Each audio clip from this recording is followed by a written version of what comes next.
Hello and welcome to Seagulls Social Season 3 Episode 35. All the threes, boys, and it was 3-0 as well against Brentford. But how are we, ladies and gents? I mean, I say that, ladies and gents. I don't know why I do that. But Ben and Maz. I think you're speaking to the audience as well, aren't you? Yeah, I don't know. Yeah, I guess. But no one ever says how their day is in the comments. So I feel like it's a bit of a lost question, isn't it, really? So, they should start doing it now, from now on. Yeah. Yeah, are we... Let us know how you're doing. Plucking the comments in the first 30 seconds. That's a little therapy session in the first 5 minutes of the pod would be nice. Yeah, we all need that. Fair point. But yeah, Ben, how are you doing, mate? Robbed, broken, but a lot brighter from Sunday night when I found out that Graham Potter got sacked. Lol. So yeah, it's kind of made me feel a little bit better, but yeah, it's just still broken and everything like that. But yeah, not bad. And Maz? Yeah, mate, I just beat Crystal Palace on FIFA 4-1, so that was great. That's made my day. Life's great then. Yeah, that's good. Why you were late for the pod. Yeah. I was beating Palace 4-1, and I actually had a day off today, so yeah, life's good, man. Apart from obviously a 3-0 disappointment, I know it was a big game in the grand scheme of things, but then also at the same time against a decent Brentford side, a point isn't the end of the world. I think that's the sort of the way I'm looking at it now. On the day, like Ben said, it was disappointing, but now I've had a bit of time to reflect. Yeah, a draw against Brentford, a good Brentford side. This is the guy that interviews Laura Woods, Anthony Joshua, Tyson Fury, KSI, Jake Paul, but it's all right because he was busy playing FIFA before the podcast. That's what was keeping him waiting. There you go. But yes, I do agree. I think, do you know what? I'm actually not as fuming as I thought I would be. Like, despite the 33 shots and the stupid amount of possession and the fact that we pretty much dominated them. Like, not pretty much, we did dominate them. But I'm not. I don't know, because we came back and equalised. Felt a little bit better than if we sort of conceded that goal to make it free. You know what I'm trying to say? It's a bit lighter on it. But yeah, it will start with the game. Now, obviously, the news about Graham Potter and stuff we could also talk about because it does directly affect us and it is quite funny. In fact, you know what? We'll start that first because obviously it's very topical. Obviously, Graham Potter has been sacked by Chelsea only 6 months after signing from Brighton. And yeah, it's a very sticky situation for a man who was the most expensive manager of all time, can we just say, and actually has gone down as the worst Chelsea manager in recent history. Just let that one sink in for a minute. Ben, how are you when you saw that news, mate? Because I've got to be honest, I didn't even know until I saw it in the TSR chat, and everyone was tagging me being Ryan's going to be buzzing, and I was thinking, oh my god, what's going on? But yeah, I just finished work like an hour previous. I thought I was going to have a nice night off, and then no, the news broke, and I was brilliant. So I had to start working again. But obviously, the Brighton fan inside me found it very, very funny because it is hilarious that he's been sacked. You know, he thought he was going to better himself, which every human can think that, but he made a poor decision. But then, like the human side of me, or the football brain, just thinks that it's more of just a Chelsea screw up, and he's been made to look like a fool because of it. Like the fact they hired Graham Potter after Thomas Tuchel is just that's where it all went wrong. He should not have been put in that position that early, and I don't blame him for taking it. Obviously, the way things ended was a bit sour, but there's two parts of me. One's like really very, very funny that he has been sacked, but then the other side, I just think Chelsea are just a shit club, really poorly run. Clearly, still Roman Abramovich still somehow pulling strings, or seems like it with Todd Bowley's actions. But I think the funniness and the comedy side of it definitely outweighs the sympathy that I have for him, for sure. Yeah, I agree. And Maz, I mean, it was a lot of it's almost like a civil war, to be honest, between Brighton fans. There was a big portion, particularly Albion Raw, that called me out this morning, early hours of this morning actually. So 5:30 getting rattled is kind of mad. But yeah, I got called out by quite a few sort of potentially the older people in the fan base. Not to point fingers at generalisations or anything, but I mean, I don't know about you, Maz, but I just find it funny, the same as Ben. Like, yes, I get he has a family, whatever. But what he did to us, you know, you're right to be hurt, and it is funny when it all comes back around like karma, surely. Yeah, no, I mean, look, every fan is every fan is entitled to their opinions. Look, you're going to have every fan base are going to be split in some proportion to, people being happy, people not being happy, whatever it might be on any topic. So this one especially was always going to be one of those, I think, because of a lot of, because, let's be real. He did a lot for this club. He did, progress the club. He was very progressive for us and he done a lot for us, which was great. Don't get me wrong. But then on the flip side, the way it all ended, including myself and including you two, we weren't happy because of how it ended, and rightfully so. Like he didn't. I don't think he handled the situation well. I don't think Chelsea handled it well. Like I just don't think a lot of people involved didn't handle the whole situation well. And so I think it was just inevitable that if it was to go bad, which it did, I think a lot of us fans would have been happy, cheering, taking the piss, whatever it might be. So I don't get the whole people going, oh, you can't react in react in a certain way, because everyone reacts differently. Like some people might be happy, some might be sad, some might have sympathy, like Ben was saying. So yeah, I don't get the whole divide or fans going against each other, because first of all, who cares? It's Chelsea going down the shitter, which is great, great to see. So I don't see why fans within the Brighton community are getting at each other. First of all. And secondly, yeah, everyone has their right to their opinions and views, like you have, Ryan, and like we have. So yeah, people attacking other fans is just a bit weird to me. But to sum up my views on the whole situation, yeah, I thought it was quite funny. Seeing him go out that way. But just a big caveat, I think, is that, like Ben touched on, Chelsea Football Club have always been that kind of club, just to be ruthless. And if a manager's not performing to the standards they've set, they're gone. And Potter must have known that going into that job. So it probably didn't come to a surprise to him. But at the same time, he couldn't have been less suited for that role, and that's where Chelsea screwed up. Yeah, exactly. I don't think he was ready to take that step up. And as much as he probably thought, and again, like Ben said, I don't blame him. there's more money, Champions League football, better calibre of players. Well, at the time, as a general squad. On paper. Yeah, on paper. On FIFA. Yeah, on FIFA. And, so I just think that, him getting sacked, I felt quite rewarding in a weird way.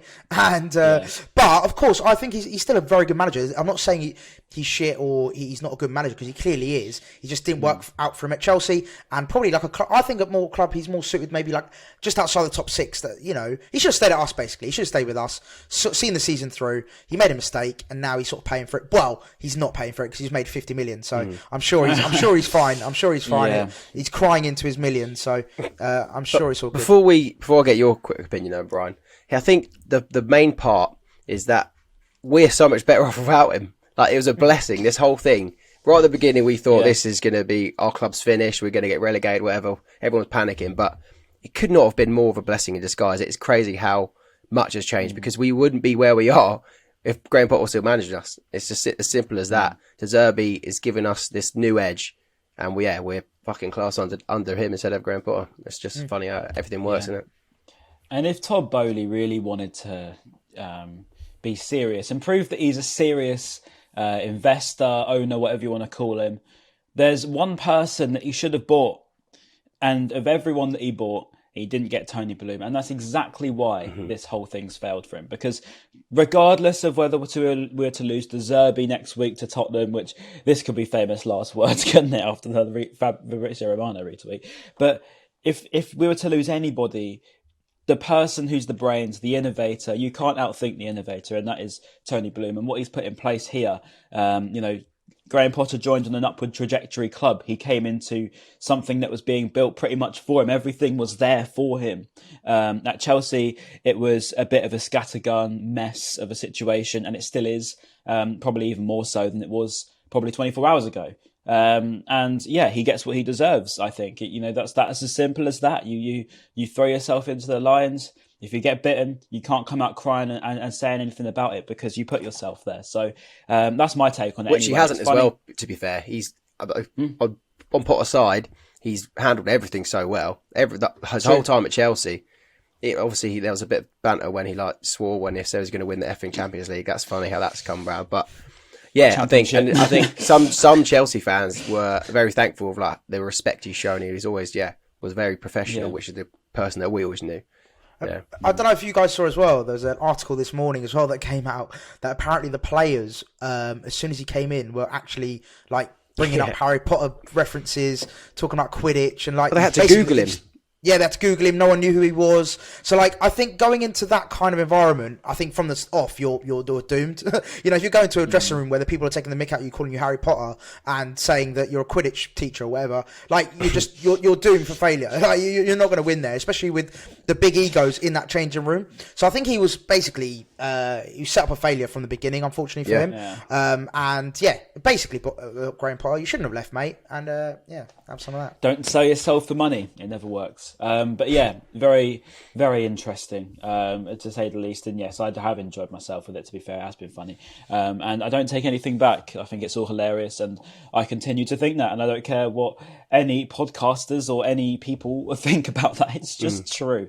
But anyway. And sorry, not that anyone said it, Ryan, either. This isn't a maturity thing by laughing at it.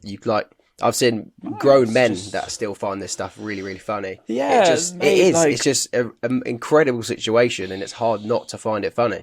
It would be anything, though, isn't it? It's not just the manager for your club. It's if you put this situation in anything in life, if your mate ditches you, and you see him 6 months later and he's falling. When he gets a girlfriend, you're gonna laugh at him. Yeah, and then they break up. Because it's what you do. That's how life works. If you're gonna ditch someone, at least make it work out. Because if it doesn't, you're going to look like an idiot. So especially at the time of the year and everything that we lost, it goes without saying. But anyway, Bruno is now the manager of Chelsea for the time being. But we'll leave it. Isn't that mental? Just on the topic of Bruno, do you see his mural got his mural? Yeah. He's got a new one, haven't we? Yeah. It looks better, but I still, fair play, because it does look a lot better, but I still think the faces looks a bit strange. Shout out Dogma, though. They've done a good job of the couple that they've started. Yeah. I think they said they're doing a few, didn't they, around the city, which I think they need, personally. I think it's great. I think to make Brighton into a bit more of a football city is definitely necessary, particularly around the lanes where all that artwork is. To see a few more Brighton faces would be great. I personally think, anyway, I think it's great. So shout out Dogma. But we'll move over from Graham Potter to Chelsea, because yes, it is funny, and there's going to be a few sly remarks throughout the rest of the podcast, I'm sure. But anyway, we'll move over to Brentford, because it was a crazy game. You're right, it was a crazy game. I said before the game that it was going to be low scoring, two teams hard to beat, and all of a sudden after half an hour there's 4 goals, and you think, okay, here we go then. But yeah, I'll get your thoughts, Mads, because it did start a bit mad. The first goal was you hold your hands up and say it was a well worked move, good header. Yeah, Dunk would be disappointed, I think, but what's your take? Yeah, no, just in terms of the first goal, you're right. I think Dunk would be disappointed. I think even Steele, potentially. It was a good header. I'm not saying Steele was like at fault by any stretch, but yeah, maybe might have been slightly disappointed. But like you said, it was a well-worked goal. But against the run of play, I think we had a couple of chances before that. So just disappointing. And I suppose it sort of set the tone for the rest of the evening, for the rest of the day, where like we're going at them. We look at the better team, and then all of a sudden, bam, they just hit us. And defensively, I think defensively all day, even like, do you remember the Estepinian back pass? I know he didn't really mean it, but it just defensively, we didn't look on it on Saturday, and I think that was our biggest downfall, just defensively. And I've got a few stats, as you know, I love my stats. So defensively, so if you take all the other metrics, so you've got shots, expected goals, passes, duels, and discipline, right? In every category, pretty much, bar XG set play, which I don't know what that means exactly. We literally dominated. Predicted to score. Yeah, right. Yeah, from set pieces. So every metric, we beat them literally by like a landslide, right? But then, funnily enough, in defence, they beat us in every metric. So tackles 1, they beat us 7-6. Interceptions 9-2. Blocks 9-1. Clearances 38-5. And keeper saves 11-2, which actually, funny enough, that's not necessarily good, because keeper saves isn't good, clearances isn't good, blocks isn't good. I was going to say this. And so and it's we're not on exactly top of the whole game, so their defensive stats are always going to be higher. Of course. I get your point. But yeah, so it's just funny how that sort of area, they were better, if you want to call it that. Obviously, those metrics probably isn't a good reflection. But yeah, I just thought defensively, just as a whole on the day, and that first goal. So many mistakes, basically. Yeah, in that first goal, I think just summed it off. Yeah. Joel Veltman's throw for the Tony one, who shouldn't even be on the pitch, by the way, that infuriates me. I don't care when he plays against other teams, because who cares? But like the fact he scored against us when he's such a wind-up as well, and it drives you mad. Oh yeah, mate. drives me mad. I think I know I'm skipping a little bit here, but that second goal, the fact they scored straight from kickoff as well, I think again just showed that our defensive frailty is not like our But it was a concentration. Veltman throw, so he literally Veltman's just launched throwing, it, and then I think two people just stupid. got one Brighton player just got completely surrounded, and they won the header. It's a great flick on by Mbuemo, and very good finish from Tony, but to concede that quickly is you should never be able to do that. I thought. What was the other thing I was going to say? Actually, no, you carry on. Actually, go on. No, I was just going to say I thought Veltman, Dunk, Colwill, Stupinian, a couple, but not so much. But more so those three. But the rest of the four, I thought there's going to be a lot of things they look at and they're not going to be happy with. I mean, Colwill was out of position quite a bit. Dunk was the same. Nowhere near the sort of usual standard of Lewis Dunk we're expecting. And my dad actually raised a good point, which I wanted to mention on here, because he said, do you reckon it's because Lewis Dunk was pretty bad that everyone else is bad? You've almost got Dunk's performing badly and everyone else looks at him and thinks, oh my God, I don't know what to do, because that's what a model captain is. Not like Bruno Fernandes, who spends the majority of the time on the floor, because he's not really a model captain. But, someone like Lewis Dunk, who's been so composed for so many years and has been a big leader for us, and everyone hails him, don't they, at the club? He probably had one of his poorer games. And is that a reflection on the likes of Colwill and Veltman, potentially, Maz?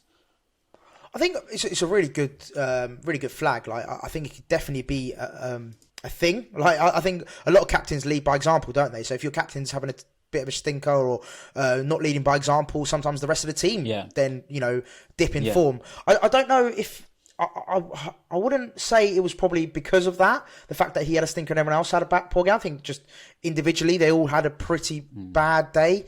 But no, definitely, I agree. If your captain is having a bit of a down day or a bit of a stinker, I think the team does get affected by that. Because if he's having a bad game, then how is he meant to then G up the rest of the team by leading by example, going, look, well, lads, play like me. Well, if you play like me, we'll fucking concede 10, let alone 3. Yeah. So no, it's a good flag. I just don't think that was the case on Saturday. I think it was just the whole back line wasn't on top of their game. But the most mental stat from the whole thing was the fact that I think it was a broken record as well. I think every single outfield player for Brighton had at least 2 attempts on goal. Oh yeah, that's crazy. That is Premier League record, isn't it? Yeah, it's the most mental stat I've ever heard in my life, and that is something that classic that we own it now as well. That we've had all these attempts, even just Dunk, like we were just talking about. Yeah, two chances, 2 headers, both over the bar, should be going on target at least. Yeah. The amount of chances we had in that game. But also as well, I think it was just our defence that let us down with a lot of mistakes. Ryan, you were saying 33 shots earlier. We only had 8 shots. 8 shots off target and 15 shots on target, which is obviously great. Like 1 in 2 is great, but like those 8 off target, that's a lot, right? Like that's. I know we had a lot of shots, but also 8 off target isn't the 15 best. 15 on target's pretty mad, though. No, that is mad. Yeah, 15 on target, 8 off target, 33 altogether.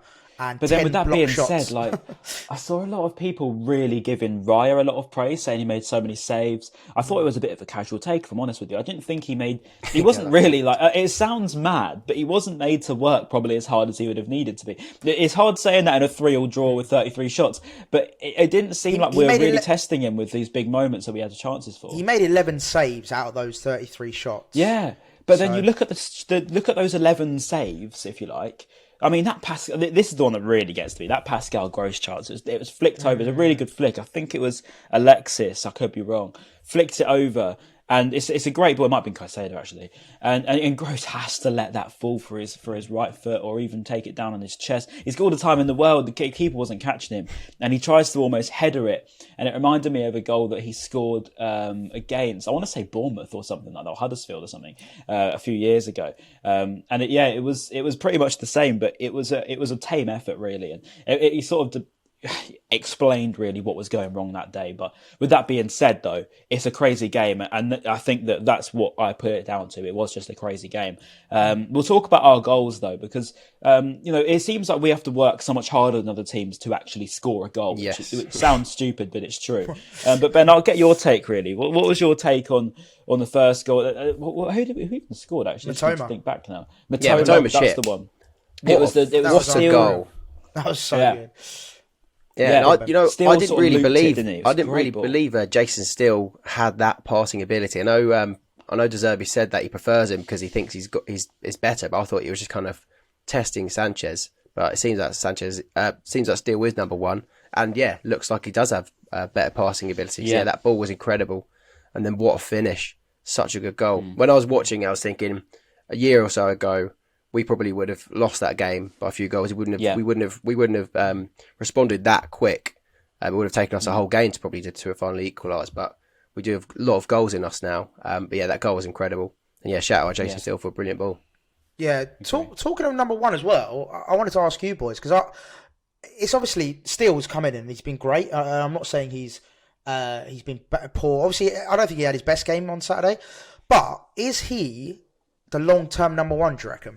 That is what I've been thinking. Because I'm thinking, do we bring Bobby Sanchez back and just... I know he's not as good as with his feet, but I feel like he's a better shot stopper than Steele.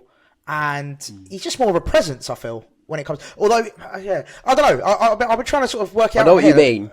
I know what you mean, because there's goals pros and cons. I don't know. There's goals that Steele's conceded since he's come in that I think Sanchez makes. But then you could probably argue that you'd say, there are some mistakes that Sanchez has made, like he wouldn't have dropped the ball against Palace, maybe. You never know.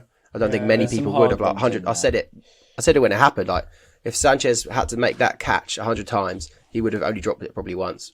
Like it's pretty routine stuff. But yeah, I don't know. It is a difficult one. I don't have the answer. But yeah, if you do have the answer and have someone you do prefer, let us know in the comments for sure. I was actually going to lead it on to Kyle Rushworth, who was picked out for Lincoln again. He's been fantastic since we signed off. I've seen a few highlights. 19 now. Yeah, mate, his highlights are insane. I mean, some of the saves he makes are unbelievable. And don't get wrong, the standard difference in the Premier League to Worthing and Lincoln is dramatic, right? There we go, we're good. But yeah, I think that Rushworth is probably the long term one. At the moment, I think Steele probably will see it out for the rest of this season, probably more obviously. Sanchez will play for the semi-final though, and then I was actually going to bring this up because if Sanchez, he will play for the semi-final. What I find mad is he's now our number two, but arguably you would say you're pretty comfortable with him being in goal for that semi-final, if you know what I mean. I don't know about you. Yeah, it's weird. Yeah, that's a good point actually, because you think that Steele. He's always been our number two since 2-3 seasons now. Or, more than that to be fair. I think it was 2018 we signed him or something like that. And you would be saying the opposite. You'd be saying Steele would definitely be in goal for the semi-final. But now it's how the turntables. But no, I don't know. It's a weird feeling, isn't it, with Sanchez? Because I do believe he is a very good goalkeeper, but it just and Ben alluded to it. It's just his mistakes, and he just seems to sort of not be fully concentrating the whole 90 minutes. And I think that's what's ultimately lost him his spot. And I think he was getting too comfortable, which I love the fact that I said it when it happened. De Zerbi, the fact he actually laid down the law and was like, "Look, no, I'm not having this anymore. Like, I'm not letting this guy just get away with it and just be comfortable that he's number one.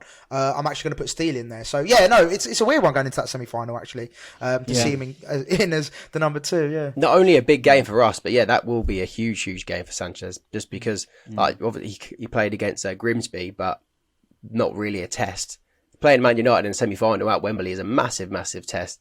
And Jason Steele, I wonder if part of Jason Steele was thinking, I wish I was still number two so I could play in the FA Cup semi-final at Wembley. We'll never know. And maybe though, I've seen it in the past where managers have switched the goalkeepers for the bigger games in the cup. You get to the final and they sometimes put in the actual number one. We don't know what De Zerbi will do. He likes to make bold decisions. If I had to put money on it, I probably would say Sanchez stays in goal for that as the cup keeper now. Yeah, he will. Yeah, definitely.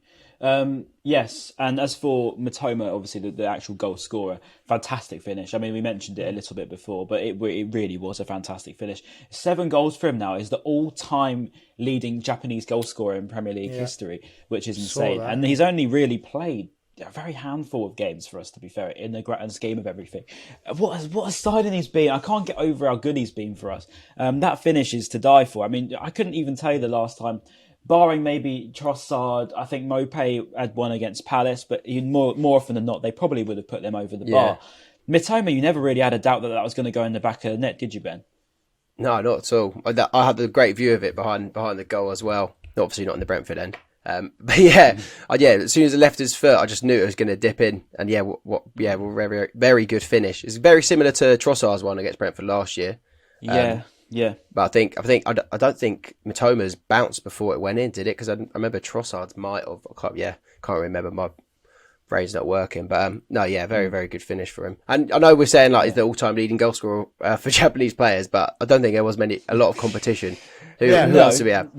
But at the same time, who was the Leicester striker? Yeah, Okazaki. Yeah. I suppose that's some sort of competition. But yeah, obviously to do it in such a short period of time. Is great. I think that's the most impressive part is as Ryan mentioned and you mentioned, Ben, the fact that he's done it in the time he's done it in. What is it? His first sort of breakout season, so to speak.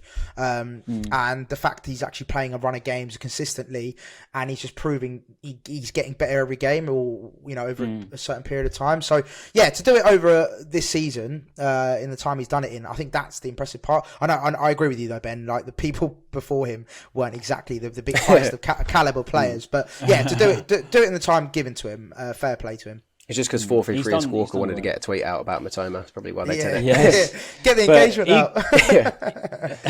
Equally on the other side, you got March. I mean, we really do have the two unreal. Best wingers in the league at the moment, and it's probably not even too much of a stretch at the moment. They really are on fire. He was standout for me.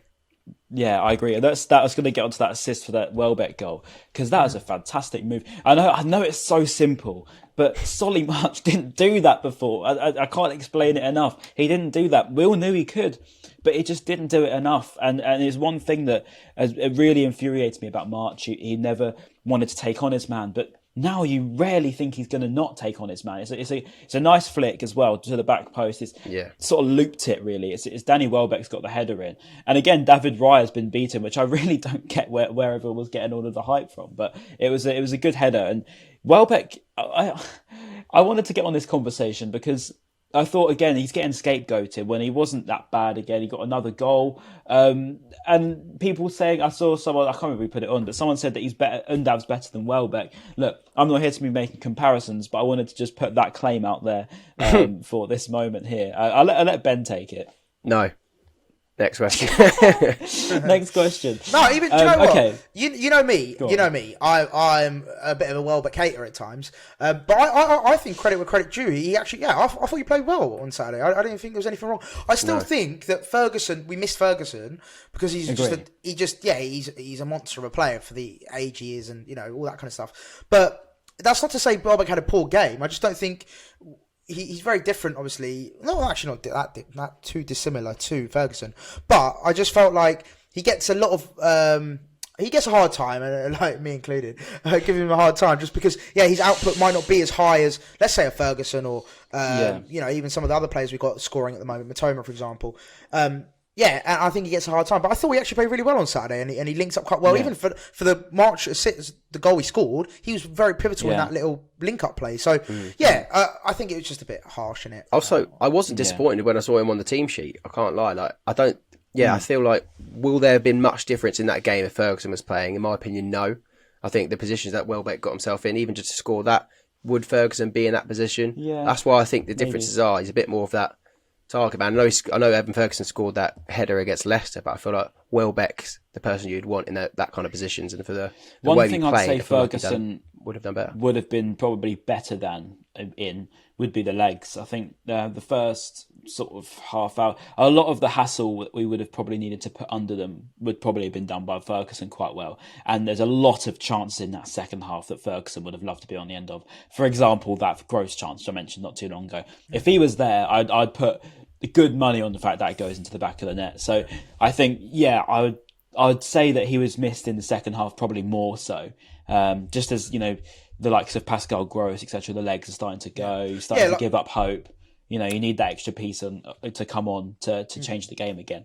Like you said, Ryan, imagine if we had it the other way around, where let's say got to 60, 70 minutes and then you bring on Welbeck for that last 20. I think it'd be really, effective. I agree. So, having Ferguson for 60, 70 minutes and then bringing on Welbeck would have just been perfect, I think. And I think the Brentford defence, would have struggled with that. So, yeah. But any other game where you score 3 goals, it's very rare that you would then still I'm in an R and about the attacking No, players, of because course. it was, at the end of the day, the defence that let us down. Like, the fact we conceded so soon after the second half, it's just, that's so poor and very similar to... You don't just put that down to defence, though. It's almost you could blame everyone for that, for losing your heads as soon as you've just scored. Yes, it's defenders' fault. Veltman did a bad throw. Everyone's out of position. Yeah, fair enough. It's a Veltman mistake, right? But at the same time, everyone's asleep on it, and that shouldn't be the case. If you're going to be hypercritical and you're De Zerbi in the dressing room, I guarantee you that's exactly what he's probably gone and said to them. He smashed an iPad. What a video, by the way.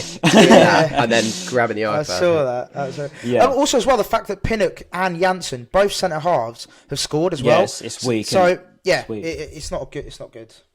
No, agree. And this is one thing that I think is less likely to occur again, and which is why this is why I'm not so pressed on it. If, say, for example, we go to Bournemouth tomorrow night and then, the centre half score again, and we're looking at Duncan, Colwell and Veltman, etc., for bad mistakes, then you're saying, right, okay, we need to fix up on our set pieces.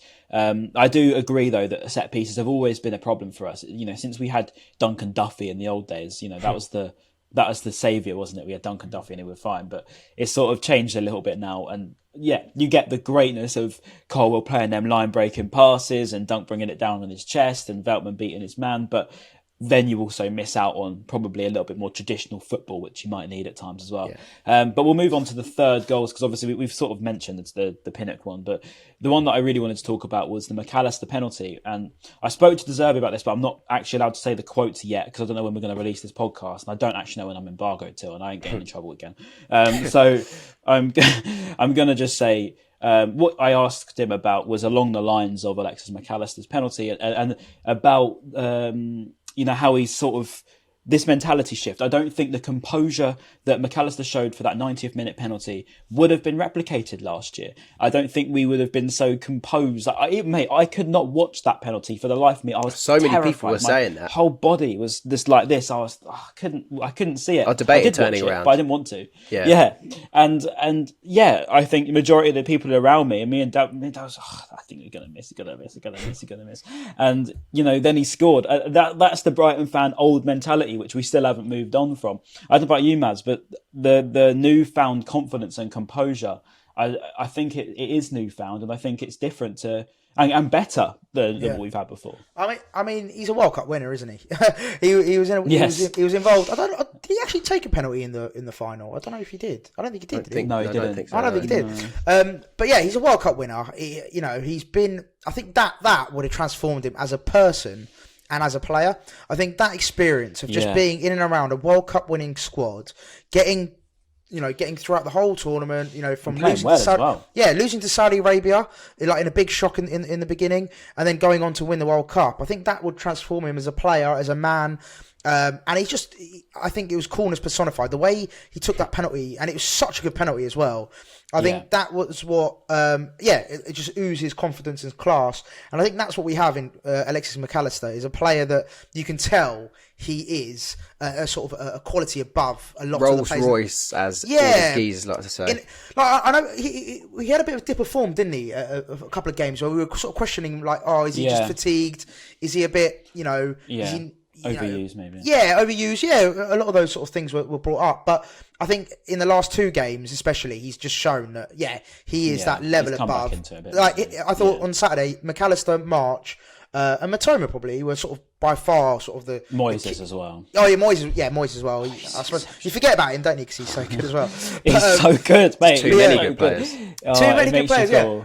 But finish on McAllister, I think that experience as in the World Cup has done him. He's made him go, because we all knew he was technically brilliant. I think mentally now he's got that side of him where he is that just all round complete player. But what you were saying. Go on. What you were saying earlier, like the kind of the PTSD of previous Brighton teams. We never had those clutch players, those players that can win a game, the game changers. But now we have so many. And that's why I was absolutely bricking it for the penalty, but there was still confidence that he would do it. Back in the day, we would have no players on a pitch that we would trust to take a penalty, and now we've got quite a few to fair. Mate, we couldn't take penalties only in Charlton, like literally 4 months ago. Yeah, that was a random December. One. Yeah, you know what I mean? And then, Newport as well, it always sticks out in my head. There's so many penalty moments where we've just... I don't know, we've just always fallen a bit short. We seem to miss always. I think it was Solly March and all that sort of thing. We always get a bit worried as 2 steps up, but yeah, there's just a new sort of not just confidence. I don't know how you even describe it. A bit more of a probably arrogance, maybe. There's you need to go past confidence to be arrogant, and there's a fine line in between. But you also need to have a level of arrogance to be able to step up in the 90th minute and think, yeah, do you know what? I'm the man. I'm going to score this, because those are the sort of things you need to be telling yourself to score. And yes, as Maz says, it's a fantastic penalty, straight in the top corner. He smacked it. And what is probably most notable about it is we've not celebrated a draw, boys. We've got the ball and we've run back to the halfway line. And look, you can have your jokes about the Palace moment last season, which we were all so happy about, but we don't celebrate draws now. It's a 90th minute draw. Last year we would have been celebrating that like a win. Now we're running back to the halfway line in order to go and win the game, and that to me speaks volumes as to how much we've changed. And we should have won the game, Ryan. We should have won the game. Hickey should have had a second. I don't know how that wasn't given, to be honest, because he's out. I don't know the rules anymore, to be honest with you. I get with the way the VAR and the Premier League. Yeah, honestly, I'm rapidly falling out of football. But no, the way his arms so outwardly, I think if that had happened to us, I think I would have been annoyed. But by the rules of the game, his arm is way out there, and he's hit his arm. I think it was too close. That's what they said, but this has infuriating. Sorry, he should have been sent off for the first one, because he literally dived and saved it. As soon as it hit his arm, as soon as it hit his arm, all the Brighton players ran round. I looked at Hickey straight away, and he had his head in his arms, head in his hands on the floor, and I was like, "It's a penalty." I was so confident because he was immediately gutted that he had just given away a penalty. I thought it was a terrible miss by Undav at first. I was like, for fuck's sake, Undav. Yeah, same. Fucking idiot. And then I saw the replay. I was like, fair enough, For him, I was so happy, because otherwise he would have got pelters if that just went straight over. Oh, but mate, imagine it was him that got the last minute. I'd have been so happy for him as well, because if you wanted a confidence booster, not scoring a big game like that would have been mad. But yeah, we should have won that game. We really should have done. And the more I think about it, the more I realise it, to be fair, because it is one of those. But a point against Brentford isn't bad at all. I mean, they are a good team. They've done well this season. There's no dispute in that. And I think what's most important is we do face Bournemouth. We've got to mention it now, aren't we? Because we're only going to play them in 24 hours time. So we do face Bournemouth tomorrow night. It's all coming thick and fast, boys. But I do get a bit worried about Bournemouth, if I'm honest with you. They're a tough team. They're a very, very tough team.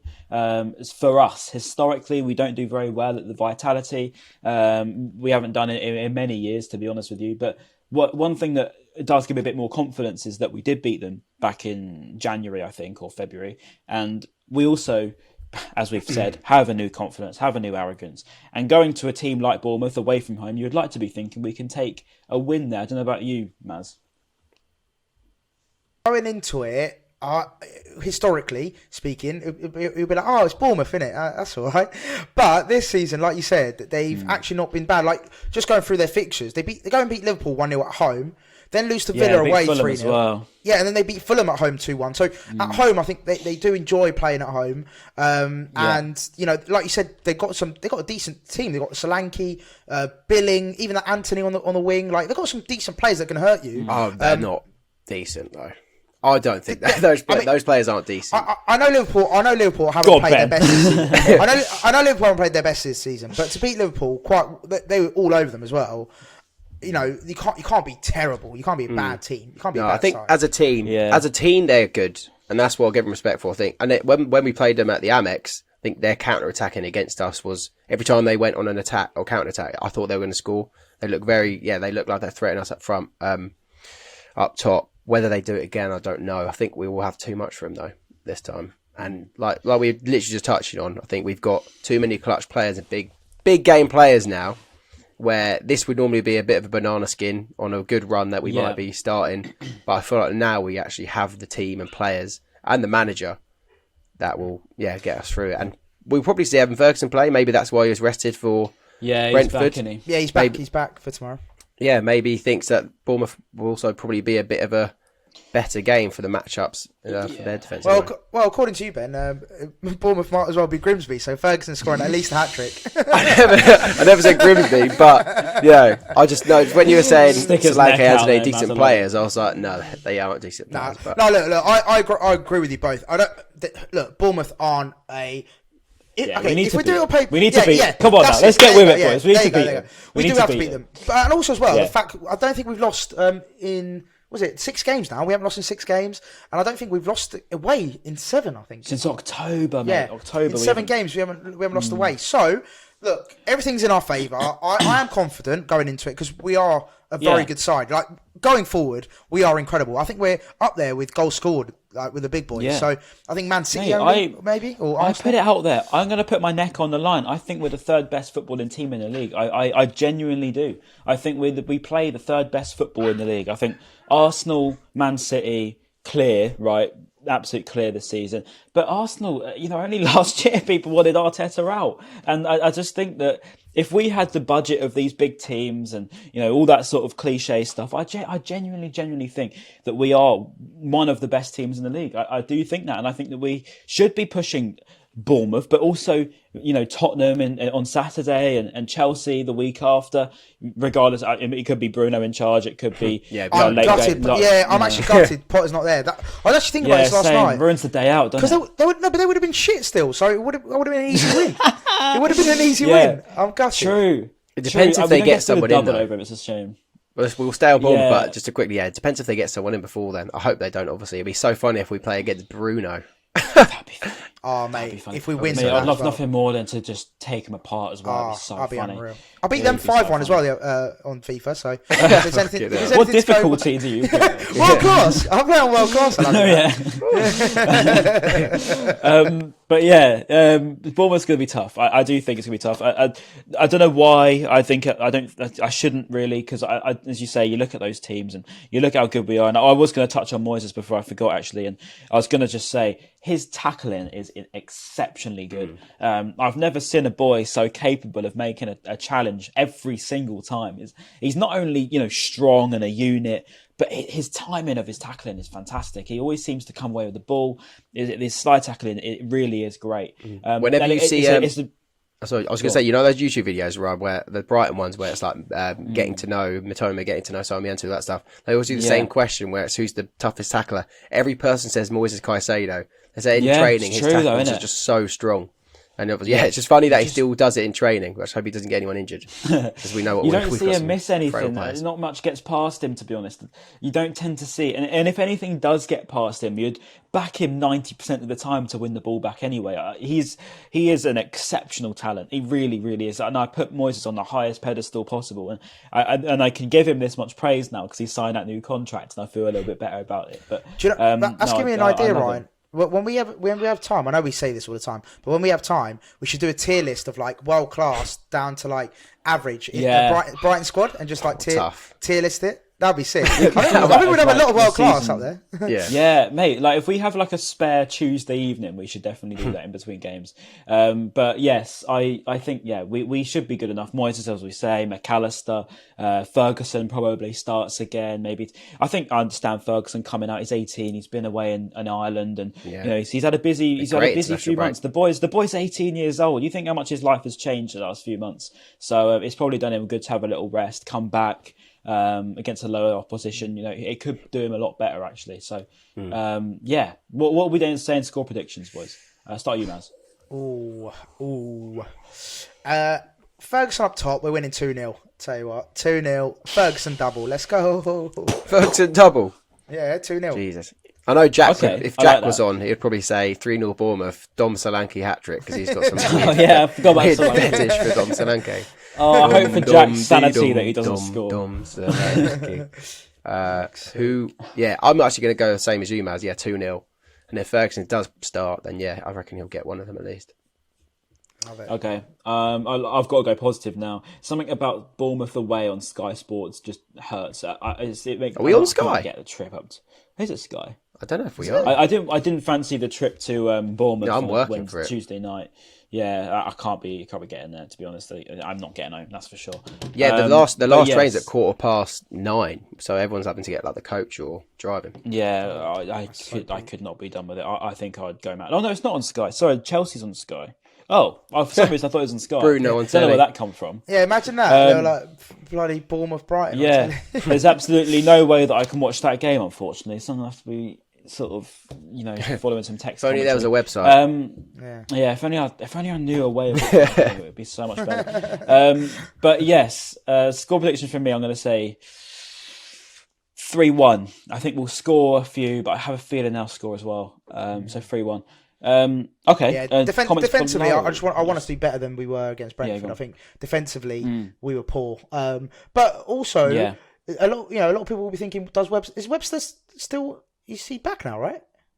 No, Webster? he's not back. Oh, it's only still? Ferguson back, I think. Yeah. Okay. So I was going to say, would that be a decision for De Zerbi, like bringing back Webster? And do you play Lamptey instead of Voltman? Like again, don't know. Tarek's still out. Oh, he's still out as well. Yeah, Tarek's still out. All back by now. But yeah, Veltman will probably start. I think the start level will make itself. To be fair, I think the only one that Ferguson probably going to change is Ferguson. Yeah. Yeah. Okay. Well, let's hope we see Kaoru Mitoma break some hearts over on the south coast. But yeah, comments below. I don't think there's anything else to really add, boys. Comments below. Let's all laugh at Potter. Let's all laugh at Potter. Wake me up go for it before you go. Yeah. Oh, if only that wasn't copyrighted, we could have done that as the intro. That would have been so funny. The wake me up before you go. So that would be good. all right, boys. Thank you very much for joining us as always. Thank you for listening, subscribing, streaming, however you're actually doing this right now. Make sure you do follow us on all of our socials at Seagulls Social, and we'll see you probably after Bournemouth in before Tottenham for a very busy April. Topspur? What's that? A very busy April, boys. But yes, we'll see you soon. Peace. Peace.